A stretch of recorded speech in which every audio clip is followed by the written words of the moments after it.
Ok, donc on commence par le Sensation. Le Sensation. Donc, cuvée Sensation, donc 2016. Pouilly Fussé, 100% chardonnay, bien sûr. Comme Oui. tous les Pouilly Fussé. Voilà. Et donc, Sensation, on est sur un élevage majoritairement en cuve. Plus de 90% de vin de cuve.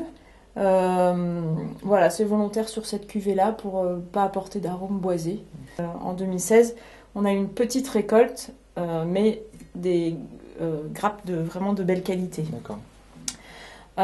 Donc Sensation, c'est une cuvée d'assemblage. Donc de plusieurs Donc, parcelles de la voilà, propriété. plusieurs parcelles de la propriété qui sont sur Solutré, Pouilly et Fuissé. D'accord. Ce n'est pas le même assemblage chaque année, ça va être en fonction de mes cuves, celles qui vont bien ensemble. Majoritairement en cuve, donc là on va voir, vous allez voir, on va plutôt...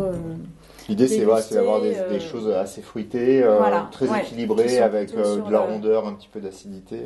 Exactement.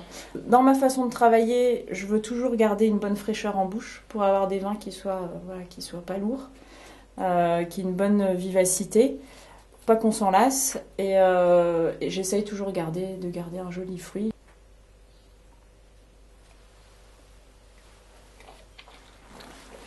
Donc on est sur les arômes assez classiques du chardonnay. Oui, voilà, on va avoir une belle minéralité qu'on va ressentir en bouche aussi. On est assez Donc, floral plutôt, quand même, non? Ouais, on peut avoir un peu de fleurs blanches. Vous voyez, on a un vin qui est assez rond, mais avec Ouais. une bonne tension quand même.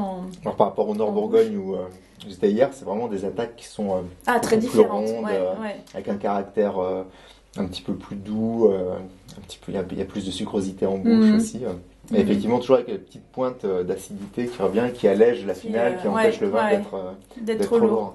Exactement. Donc la Sensation, comme c'est un vin qui est assez facile, je dirais, on va pouvoir l'accorder avec pas mal de mets, beaucoup de poissons, de viande blanche en sauce. Chez nous, on a les poulets à la crème, par exemple, qui vont très bien, D'accord. les escargots. Mais voilà, c'est un vin qui est assez polyvalent et qu'on va aussi pouvoir tout à fait déguster à l'apéritif.